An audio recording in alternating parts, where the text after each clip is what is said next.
الحمد لله نحمده ونستعينه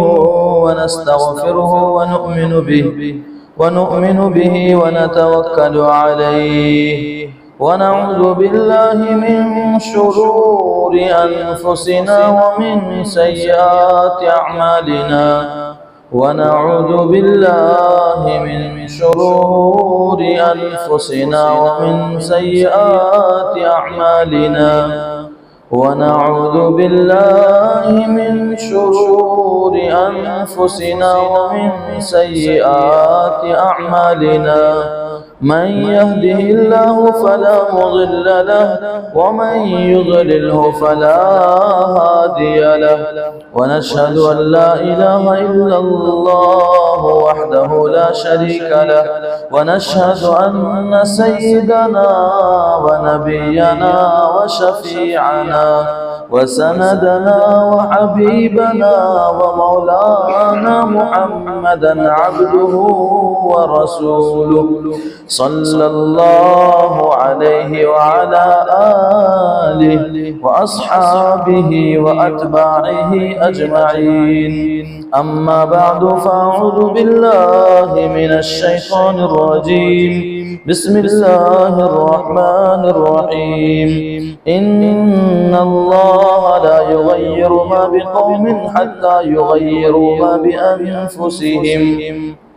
وإذا أراد الله بقوم سوءا فلا مرد له وما لهم من دونه من وال وقال النبي صلى الله عليه وسلم كيف تهلك أمة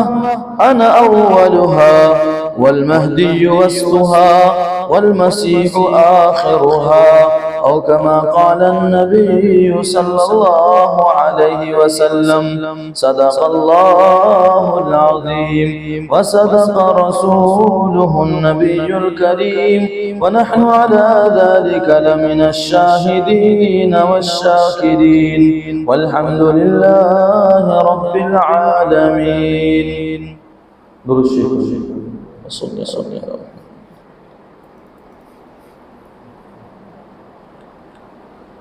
میرے محترم بزرگوں اور دینی بھائیوں،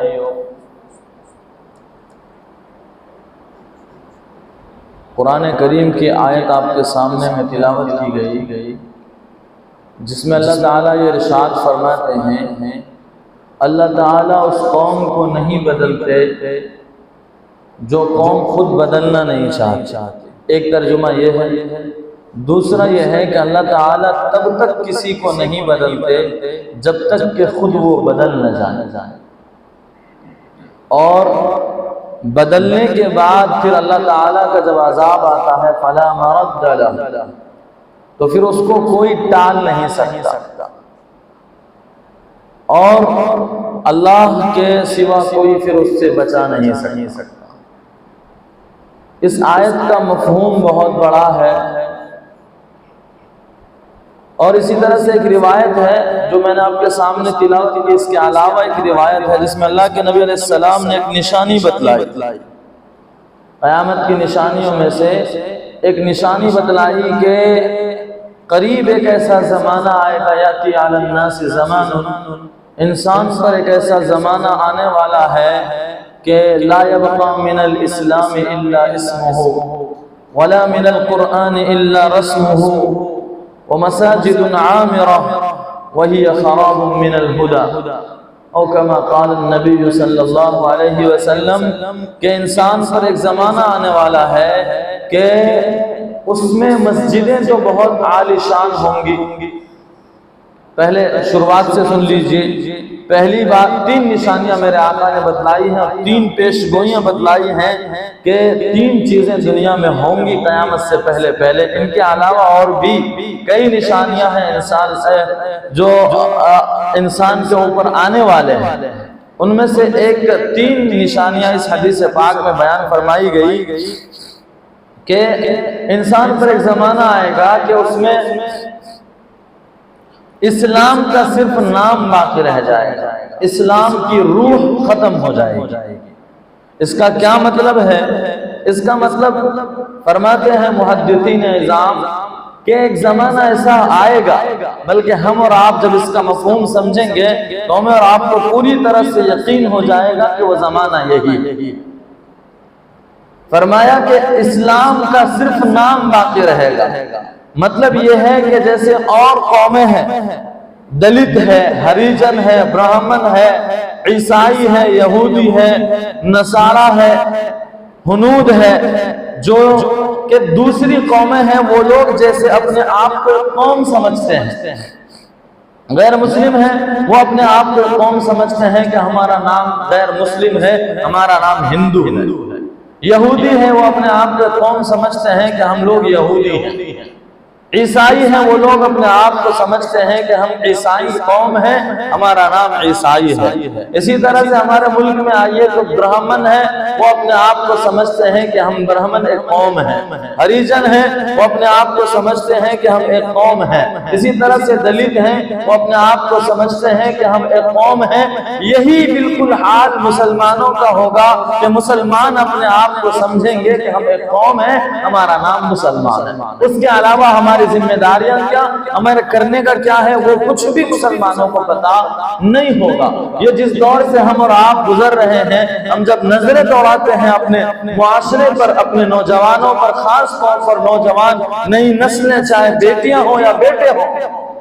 اور اسی طرح سے دیہاتوں کا حال ہمیں اور آپ کو پتا ہے کہ وہاں مسلمانوں کو مسلمانی کا پتہ نہیں، کہ بس نام ہے، نام کے حساب سے جی رہے ہیں کہ بھئی ہم مسلمان ہیں۔ اس کے سوا کہ اسلام کی جو روح ہے، ہمیں اللہ نے اسلام کیوں عطا کیا، ہمارے رسول علیہ السلام نے قرآن کی چوٹی سے اسلام کا اعلان کیوں فرمایا، ہمارے صحابہ نے اسلام پر کیوں قربانیاں دی، ہمارے ائمہ کرام، ہمارے مجتہدین نے اسلام کے نام پر کیوں قربانیاں دی، ہمارے اکابر اور ہمارے اسلاف نے اسلام کے نام پر قربانیاں کیوں دی، اس کا کسی کو پتہ نہیں ہوگا، کسی کو پتہ نہیں ہوگا۔ آج دیکھ لیجئے ہمارے مسلمان قوم کا حال کیا ہے۔ مسلمانوں کو ایک لکھا ہے کہ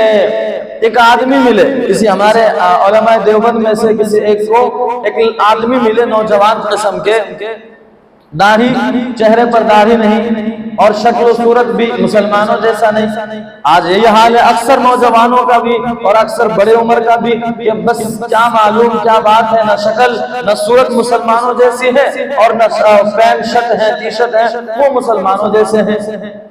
تو کہتے ہیں کہ ایک آدمی ملے، ان کو پوچھا کہ بھئی آپ کا نام کیا ہے، تو نام بتلایا کہ میرا نام منگت ہے، منگت۔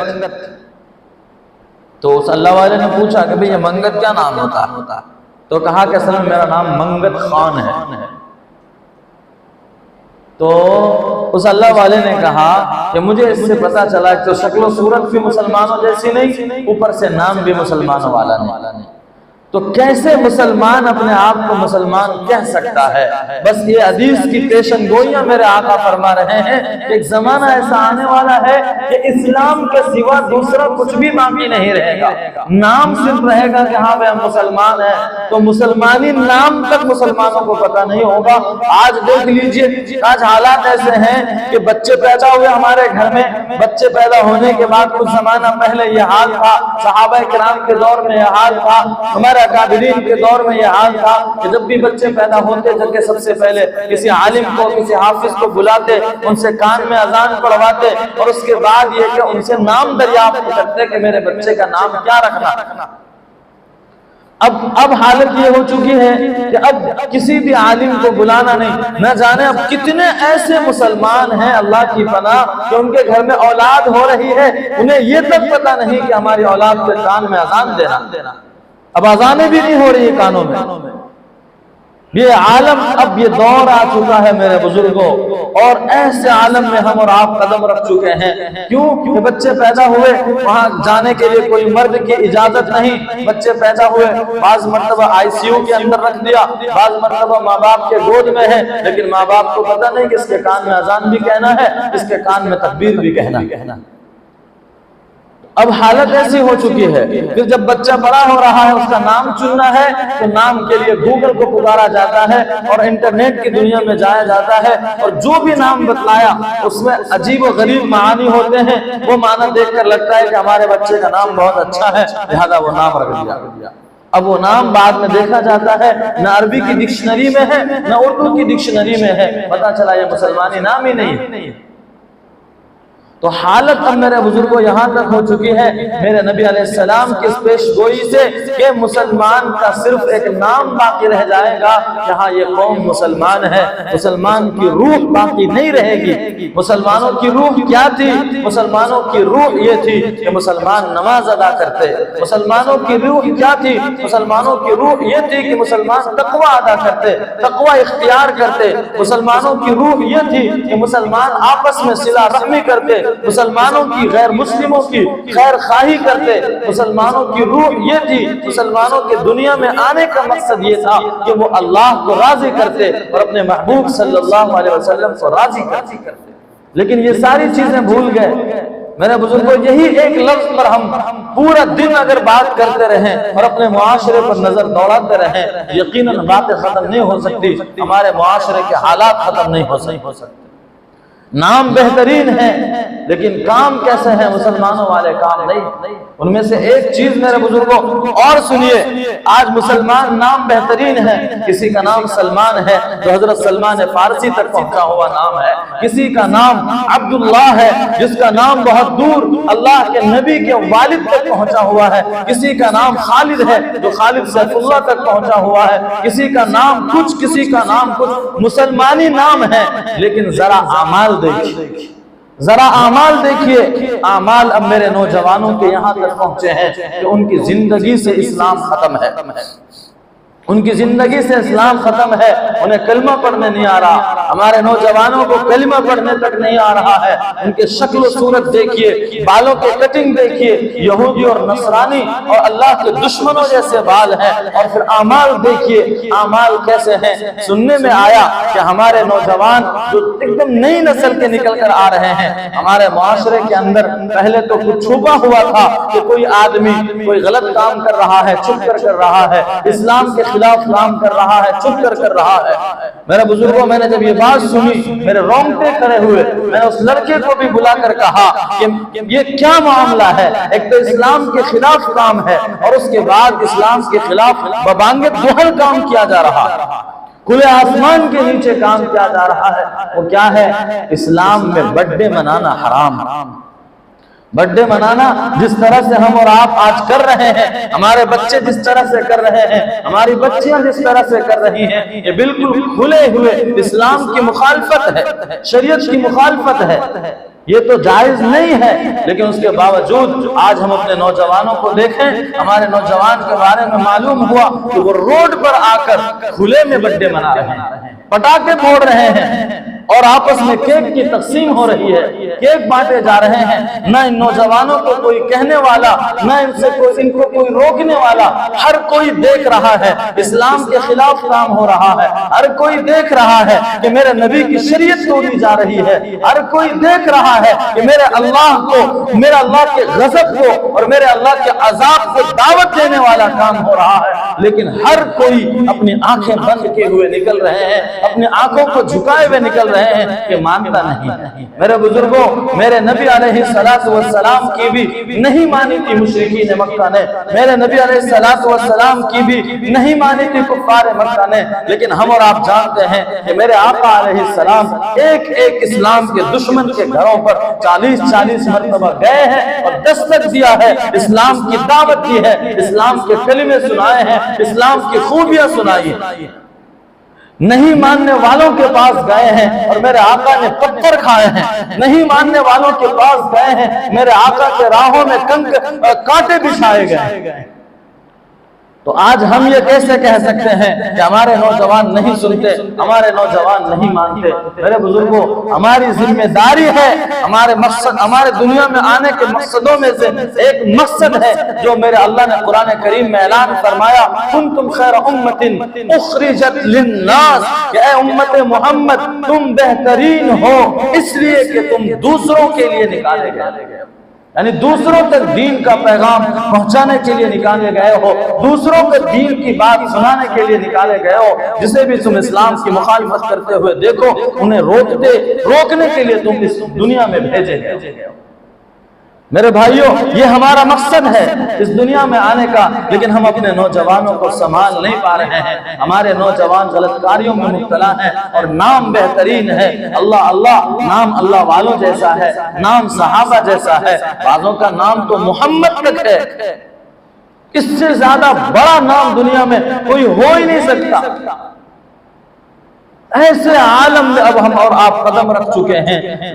کیا ہے، لا یبقى من الاسلام الا اسمہ، اسلام صرف باقی رہ جائے گا کہ ہاں مسلمان ہیں، یہ قوم مسلمان ہے۔ ہم کون؟ ہمارا سرکاری دفتر اور رجسٹر میں نام مسلمان کا ہے۔ ہم کون؟ ہمارے گاؤں کے پنچایت میں ہمارا نام مسلمان کا ہے، ہمیں پکارتا ہے مسلمانوں کے نام سے، لیکن ہمارے کام دیکھ کر شیطان بھی شرما رہے ہیں۔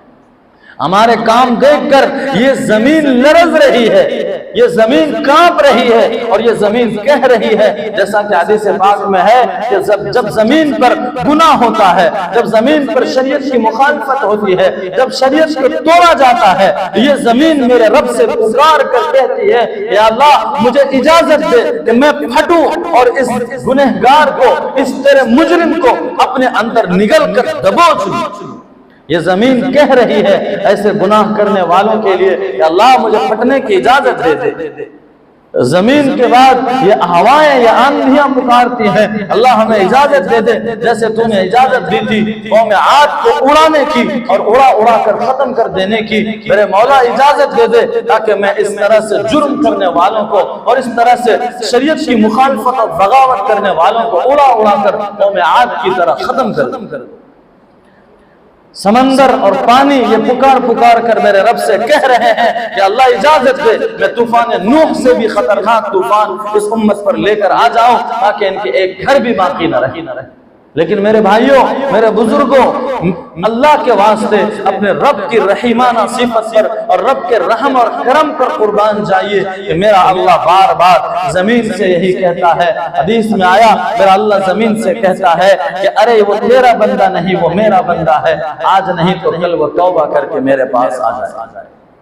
اللہ طوفانوں سے کہتے ہیں وہ تیرا نہیں میرا ہے، تو چپ رہے، تیرا جو کام ہے وہ کر، یہ میرا بندہ ہے، آج نہیں تو کل توبہ کر کے میرے پاس آ جائے گا۔ اللہ سمندروں سے کہتے ہیں، سمندروں کی موج اور طغیانیوں سے کہتے ہیں کہ خاموش رہ جا، یہ تیرا نہیں، یہ میرا بندہ ہے، تیری ڈیوٹی کچھ اور ہے، تیرا کام کچھ اور ہے، تو وہ کرتے رہے، میرے بندے کو میرے حوالے کر دے، چھوڑ دے، وہ میرا بندہ کبھی تو میرے پاس توبہ کر کے آ جائے گا۔ تو میرے بزرگوں، ہمارے اعمال ایک طرف ایسے ہیں، میرے رب کا رحم ایک طرف ہے، تو ایسا نہیں ہے کہ آج میرا اللہ رحم پر آیا ہے تو ہم جو چاہیں اس کی زمین پر کرتے پھریں، میرا اللہ کرم پر آیا ہے تو ہم جو چاہیں کہ کرتے پھریں، ایسا نہیں ہے۔ کبھی رب کے غیظ اور غضب کو بھی خطرناک طریقے سے غصہ آتا ہے، پھر اس کے بعد زمین پر اللہ تعالیٰ ایک مرتبہ جھٹکا دیتے ہیں، زمین چاروں طرف سے لوگوں کو نیست و نابود کر رکھ دیتی۔ تو وہ دور آئے، اس سے پہلے ہمیں توبہ کرنا چاہیے، اور ہمارے اپنے نوجوانوں کو سمجھانا چاہیے کہ میرے نوجوان خاص طور پر جو شریعت کی مخالفت پر اتر آئے ہیں اور ببانگے دہل یہ کام کر رہے ہیں اور ڈنکے کی چوٹ شریعت کی مخالفت کر رہے ہیں، نہ وہ اپنے ماں کی سن رہے ہیں، نہ اپنے باپ کی سن رہے ہیں، نہ اپنے گاؤں کے بڑے اور بوڑھوں کی سن رہے ہیں، ایسے نوجوانوں کے پاؤں پکڑ لیجئے اور ان کے ہاتھ پکڑ لیجئے، ان کے داڑھی پر ہاتھ پھرائیے کہ اللہ کے واسطے اللہ کے عذاب کو دعوت نہ دو، اللہ کے عذاب کو دعوت نہ دو۔ میرے بزرگوں، ایک سوال ہوتا ہے، یہی کام تو غیر مسلم بھی کرتے ہیں، جو بھی شریعت کی مخالفت ہے، جیسے جوا کھیلنا، لوگ جوا آرام سے کھیلتے جا رہے ہیں، انہیں ذرا بھی اللہ کا خوف نہیں۔ حرام کاریوں میں مبتلا ہونا، آج ہمارے مسلمان نوجوان بچے ہوں یا بچیاں ہوں، یہ بہت زیادہ کھلے طور پر گناہوں میں مبتلا ہیں اور حرام کاموں میں مبتلا ہیں، ماں باپ کو اس کی فکر بھی نہیں ہے۔ خیر یہ موضوع الگ ہے، انشاءاللہ اس پر کبھی دوسرے دن بات ہوگی۔ تو یہ کھلے طور پر جو غلطیاں کر رہے ہیں تو اللہ کو غصہ آئے گا۔ سوال یہ ہوتا ہے یہ کام تو غیر مسلم بھی کرتے ہیں، اور آج نہیں، ہم تو اب ان کا دیکھ کر کرتے ہیں، غیر مسلم تو پہلے سے کرتے آ رہے ہیں۔ تو ان پر اللہ کو غصہ کیوں نہیں آیا؟ اس کا جواب یہ ہے کہ اللہ نے ہمیں مکلف بنایا، ہم اللہ کے ہیں، ہم نے اقرار کیا ہے کہ اشہد ان لا الہ الا اللہ وان محمدا عبدہ ورسولہ، کہ میں گواہی دیتا ہوں کہ میرا عبادت جس کو جائے گی میری عبادت وہ میرا اللہ ہے، لا الہ الا اللہ، اس کے سوا ہم کسی کے سامنے ماتھا نہیں ٹیک سکتے، اس کے سوا ہم کسی کے سامنے سر نہیں جھکا سکتے، ہم نے اقرار یہ کیا ہے۔ اور اسی طرح رسول اللہ علیہ السلام کی رسالت کا اقرار بھی ہم نے کیا، کسی غیر مسلم نے نہیں کیا، کسی یہودیوں نے نہیں کیا، کسی عیسائیوں نے نہیں کیا۔ جب ہم نے اقرار کیا ہے تو ہمارے ہی کرتوتوں کی وجہ سے عذاب آئے گا، عذاب آئے گا اور خطرناک آئے گا، کیونکہ ہم نے غلطیاں اختیار کر لی ہیں۔ میرے بزرگوں، ایک مثال دے کر ہمارے بزرگوں نے سمجھایا اس کو اور واضح طور پر کہ ایک آدمی کے دو نوکر ہیں، اس نے ایک نوکر کو کہا کہ تجھے بنگلور جانا ہے، تو اس نوکر نے اپنے مالک کی بات نہیں مانی، ایک دن اس نے مالک کی کہنے کو اندیکھا کر کے چھوڑ دیا، دوسرے دن پھر مالک نے کہا بنگلور جانا ہے چلا جا، نہیں گیا، اندیکھا کر کے چھوڑ دیا، تیسرے دن پھر کہا مالک نے چھوڑ دیا، تو اس غلام نے، اس نوکر نے اس کی بات نہ مانی اور ٹال دیا، نافرمانی کر لی، تو مالک کو غصہ اس نوکر پر نہیں آئے گا کہ جو نوکر اس کو کہا ہی نہیں گیا کہ تو بنگلور جا، بلکہ مالک کو اس نوکر پر غصہ آئے گا جس کو بار بار کہا گیا کہ تو بنگلور جا، پھر مالک اسی کو سزا دے گا جس کو بار بار کہا جا رہا ہے کہ تو فلاں شہر کو جا۔ دوسرے والے نوکر پر مالک کو غصہ نہیں آئے گا، کیوں؟ اس لیے کہ اس کو کہا ہی نہیں کچھ۔ اسی طرح میرے مالک، میرے خالق، میرے رب نے ہمیں کہا ہے کہ تو میری عبادت کر، ہمیں کہا ہے گناہوں سے بچ جا، ہمیں کہا ہے شراب کو چھوڑ دے، ہمیں کہا ہے سود سے توبہ کر لے، ہمیں کہا ہے کہ اللہ کی زمین کو گندا نہ کر، اللہ کی زمین کو ناپاک نہ کر، ان فضاؤں کو ناپاک نہ کر، تو اللہ کو ان کرتوتوں کی وجہ سے غصہ ہماری وجہ سے آئے گا، غیر مسلموں کی وجہ سے نہیں آئے گا۔ اس لیے میرے بزرگوں، سب سے پہلی حدیث کی پیشن گوئی یہ ہے کہ ہم ان چیزوں سے توبہ کریں کہ اسلام کی روح کو اپنے اندر لائیں۔ نمازیں ہم 5 وقت کی فرض ادا کریں اور باجماعت ادا کرنے کی کوشش کریں، اور اس کے علاوہ جو بھی چیزیں ہیں جو اسلام کی روح ہیں اور اسلام ہمیں حکم دیتا ہے وہ کرنے کا، ہم میں سے ہر کسی کو پتا ہے، تو ہمیں ان چیزوں کو اختیار کرنا چاہیے جن سے ہمیں اسلام نے روکا ہے، ہمیں ان سے بچنا چاہیے۔ یہ حدیث کی پہلی پیشن گوئی ہے۔ دوسری چیز، میرے نبی علیہ السلام نے فرمایا وَلَا يَبْقَى مِنَ الْقُرْآنِ إِلَّا رَسْمُهُ، قرآن کا نام اور قرآن کے اوپر جو چیزیں لکھی ہیں بس وہ باقی رہ جائیں گی، قرآن کیا کہتا ہے وہ بھول جائیں گے، قرآن کی رسم و رواج باقی رہ جائیں گے۔ آج ہم اور آپ دیکھتے ہیں کہ وہی دور ہمارا ہے کہ قرآن ہمارے گھروں میں ہے، کوئی پڑھنے والا نہیں ہے، بس قرآن کے خط موجود ہیں، قرآن ہمارے گھروں میں موجود ہے، نہ کوئی پڑھنا جانتا، نہ کوئی پڑھنے کی کوشش کر رہا۔ اس کی تفسیر میں آگے لکھا گیا کہ قرآن کریم اللہ تعالیٰ نے جو دنیا میں دیا ہے اور قرآن کے جو فضائل سنائے ہیں، بہت سارے ایسے فضائل ہیں جو اکثر ہم تعلیم میں سنتے رہتے ہیں فضائل قرآن کی، کہ اللہ تعالیٰ حافظ قرآن کو جو قرآن کریم حفظ کرے گا اس کی کیا کیا فضیلتیں ہیں۔ اور ایک حدیث پاک میں ہے اللہ کے نبی علیہ السلام نے فرمایا کہ جو آدمی قرآن کا عامل ہے، یعنی قرآن سیکھا ہے اور اس پر عمل کرتا ہے، ان کے والدین کو، ان کے ماں باپ کو تاج پہنایا جائے گا۔ کیسا تاج پہنایا جائے گا؟ ایسا تاج پہنایا جائے گا کہ جس کی روشنی سورج سے بھی زیادہ ہو۔ سورج کی روشنی کیسی ہے؟ جب سورج نکلتا ہے تو پوری دنیا کا اندھیرا چھٹ جاتا ہے، اندھیرا ختم ہو جاتا ہے۔ جو آدمی قرآن کریم کو سیکھ کر اس پر عمل کرے گا، اس کے ماں باپ کا یہ عالم ہے۔ تو آگے حدیث میں ہے، اندازہ لگا لو کہ جو خود قرآن پر عمل کرنے والا ہے اس کا کیا عالم ہوگا۔ تو آج کے دور میں ابھی ہم مطالعہ کر رہے ہیں تو اس میں لکھا ہے کہ آج کے دور میں حالات یہاں تک ہو چکے ہیں کہ حافظ قرآن کی شکل و صورت بدل گئی، وہ حافظ ہو کر بھی حافظ نظر نہیں آتے، عالم قرآن کی شکل و صورت بدل گئی، عالم قرآن عالم نظر نہیں آتے ہیں۔ میرے بزرگوں، یہ ہم جیسے لوگوں کے لیے اور پوری امت کے لیے بہت بڑی تنبیہ ہے کہ ہمیں قرآن پر عمل کرنا چاہیے، نہیں آتا ہے قرآن سیکھنا چاہیے، قرآن کو سمجھنا چاہیے، قرآن کی تفسیر کہیں ہو رہی ہے، میرے اللہ نے کیا فرمایا ہے، اس تفسیر کے حلقوں میں بیٹھ کر قرآن کو سمجھنے کی اور اس پر عمل کی کوشش کرنا چاہیے، کہ ایسا نہ ہو کہ ہم اور آپ بھی اس پیشن گوئی میں داخل ہوں کہ لم یبقى من القرآن الا رسمہ، کہ قرآن کے صرف خط باقی رہ جائیں۔ بہت زیادہ میرے بزرگ اس کے اندر بڑی تفصیل ہے، مختصر یہ کہ قرآن کو بھی ہمیں اپنانا چاہیے، قرآن پر ہمیں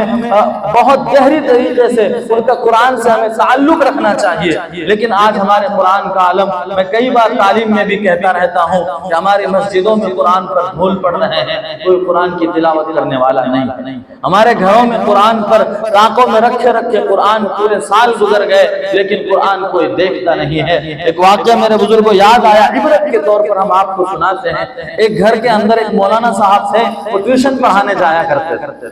امام صاحب تھے، روزانہ ٹیوشن پڑھانے کے لیے اس گھر میں جایا کرتے تھے۔ ایک دن ایسا ہوا کہ آندھی بہت تیز آئی اور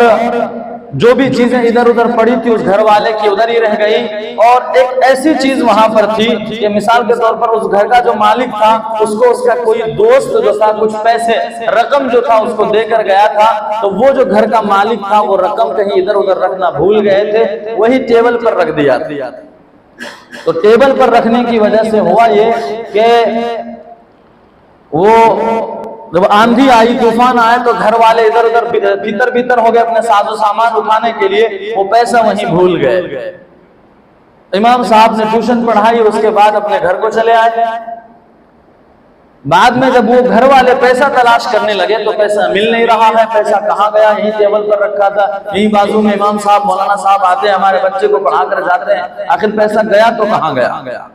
اور امت آج عجیب و غریب حالت میں مبتلا ہے۔ امت کو سب سے زیادہ اگر انگلیاں اٹھانے میں مزہ آتا ہے، معاف کیجئے گا میرے بزرگوں، گستاخی معاف کیجئے گا، لیکن جو حقیقت ہے، جو کڑوا سچ ہے، وہ بتانا پڑے گا۔ آج اس امت کے ہر فرد کو جو سب سے زیادہ مزہ آتا ہے انگلی اٹھانے میں اور ڈانٹ ٹپٹ کرنے میں، وہ مسجد کے امام صاحب کو جتنا چاہے گالیاں دے دے، مسجد کے امام صاحب کے اوپر جتنا چاہے الزام لگا دے۔ امت کا یہ عمومی حال ہے، ہر مسجد کی بات نہیں کر رہے ہیں، لیکن امت کا عمومی حال یہی ہو گیا ہے کہ امام صاحب پر، اور یہاں تک کہ ہمارے اساتذہ ہمیں سنایا کرتے تھے کہ دیکھو جس کے گھر میں بیوی کے سامنے بھی نہیں چلتی نا، وہ آ کر امام صاحب پر چلاتا ہے۔ اس لیے امام بننے سے پہلے صبر کو اپنے ساتھ رکھ لینا۔ اور واقعتاً میرے بزرگوں یہی حال امت کا پہلے سے بھی ہے، اور جب تک امت اپنے امام کے پیچھے چلنا پسند نہیں کرے گی اور اپنے علماء کی عزت نہیں کرے گی، امت کو یہ یاد رکھ لیجئے کہ ترقی نہیں مل سکتی۔ تو خیر اب وہ امام صاحب سے، مولانا صاحب سے اس گھر والے کو لگا کہ لگتا ہے امام صاحب نے وہ پیسہ لے لیا، امام صاحب نے چوری کر لیا۔ اب یہ حلہ ہوا، امام صاحب پر ڈائریکٹ الزام بھی نہیں لگا سکتے کہ تم نے میرا پیسہ چوری کر لیا ہے، تو اب کیا کریں؟ یہ بات دوسروں کے سامنے جا کر وہ گھر والے کہنے لگے کہ میرے گھر میں مولانا صاحب ٹیوشن پڑھانے آتے ہیں، لیکن وہاں پر پیسہ رکھا تھا، ہم نے چوری ہو گیا، ہمیں لگتا ہے امام صاحب نے لیا ہے، ہمیں لگتا ہے مولانا صاحب نے لیا ہے۔ اب ہر ایک کے کان میں بات جاتے جاتے امام صاحب تک بات پہنچ گئی، تو امام صاحب نے اس گھر والے کو بلایا۔ یہ بات ہوتے ہوتے تقریباً 3-4 مہینے گزر گئے، تب جا کر امام صاحب تک یہ بات پہنچی۔ تو امام صاحب نے وہ گھر والے کو بلایا اور کہا کہ بھائی سنا ہے کہ آپ اس طرح سے لوگوں کے سامنے ہماری بات کر رہے ہیں کہ ہم نے آپ کے سامان، آپ کے مال چوری کر لیے۔ تو لاسٹ میں ان کو مجبور ہونا پڑا، وہ کہنے لگے نہیں امام صاحب، ایسا شک آیا تھا، ایسا لگا کہ شاید آپ وہاں پر تھے۔ امام صاحب رونے لگے، امام صاحب رونے لگے، اور رونے کے بعد کہا چلیے آپ اپنے گھر چلیے، اور جن کو آپ نے سنایا ہم سب کو لے کر چلیے۔ لہٰذا ایک وقت طے ہوا، سب کو لے کر گئے، اور لے جانے کے بعد امام صاحب نے اس گھر کے اندر داخلہ لیا، اور گھر کے اندر جا کر کیوڑ کو کھولا، جو کپاٹ ہوتا ہے اس کو کھولا، اندر قرآن رکھا ہوا تھا، قرآن کو لیا، قرآن کھول کر کہا کہ یہ آپ کا پیسہ۔ اور امام صاحب رونے لگے، انہوں نے کہا کہ میں نے سوچا تھا کہ شاید اس گھر میں کوئی تلاوت کرنے والا ہوگا، تو یہاں کوئی نہیں ہے ابھی، اب پیسہ ان کو تلاش کرنا نہ پڑے، میں نے قرآن میں پیسہ رکھ دیا کہ کوئی بھی تلاوت کرنے آئے گا ان کو پیسہ ملے گا، فوراً رکھ لیں گے۔ لیکن افسوس ہے کہ 4-5 مہینے گزر گئے، کسی نے قرآن کو ہاتھ نہیں لگایا۔ یہ عبرت کا مقام ہے میرے بزرگوں، ہمارے گھروں میں قرآن رکھے دھول زدہ ہو گئے ہیں، قرآن ہمارے لیے لعنت کر رہا ہے، بد دعا کر رہا ہے، لیکن افسوس ہم قرآن کو ہاتھ نہیں لگا۔ قرآن کو سیکھنے کی بھی کوشش نہیں کرتے، دنیا کی ساری چیزیں سیکھ جاتے ہیں۔ بوڑھے سے بوڑھے انسان کے ہاتھ میں اینڈرائیڈ موبائل آ جاوے وہ فوراً سیکھ لیتا، نہیں آتا دوسروں سے پوچھ کر سیکھتے ہیں کہ بھائی کیسے چلانا ہے، کال کیسے اٹھانا ہے، کال کٹ کیسے کرنا ہے۔ لیکن میرے رب کا کلام اتنا سستا ہو گیا کہ کلام کو سیکھنے کے لیے کوئی کوشش نہیں کرتی۔ تو یہ حدیث کی ایک پیشن گوئی ہے، لم یبق من القرآن الا رسمہ، کہ قرآن کا صرف رسم باقی رہ جائے گا، کہ قرآن ہمارے گھروں میں ہے، بس اتنا کافی ہے، کوئی پڑھنے والا اس پر عمل کرنے والا نہیں ہوگا۔ حدیث کا ایک ٹکڑا ہے اور وہ آخری پیشن گوئی میرے نبی کے ہے کہ مساجد کے بارے میں ہے۔ انشاءاللہ اس پیشن گوئی پر اگلے ہفتے ہم تفصیل سے بات کریں گے۔ آج کی باتوں میں جو ہمارے لیے سبق ہے کہ ہمیں پکا سچا اچھا مسلمان بننا چاہیے، اور اسلام کی جو روح ہے ہم برائی ہوتے ہوئے دیکھیں تو ہم ان کو منع کریں۔ میں نے شروع میں آپ کے سامنے رکھا، خاص طور پر میرے بزرگوں، ہم اپنے نوجوانوں کو دیکھیں، ہمارے نوجوان بہت غلطی کی طرف جا رہے ہیں، کھلے طور پر شریعت کے خلاف کام کر رہے ہیں، ان کو روکنے والا کوئی نہیں ہے۔ تو ہم اپنے نوجوانوں کے کندھے پر ہاتھ پھرا کر ان کو گناہوں سے، ان کو شریعت کے خلاف کام کرنے سے روکیں۔ دوسری چیز یہ ہے کہ ہم سب قرآن کریم کو پڑھنے کی اور ہمیشہ قرآن کی تلاوت کی فکر کریں، دکان میں بیٹھے ہوں، مکان میں ہوں، جہاں بھی ہو، نہیں آتا ہے تو قرآن کریم کو سیکھنے کی کوشش کریں۔ اللہ مجھے اور آپ کو ان باتوں پر عمل کی توفیق عطا فرمائے۔ وآخر دعوانا الحمدللہ رب العالمین۔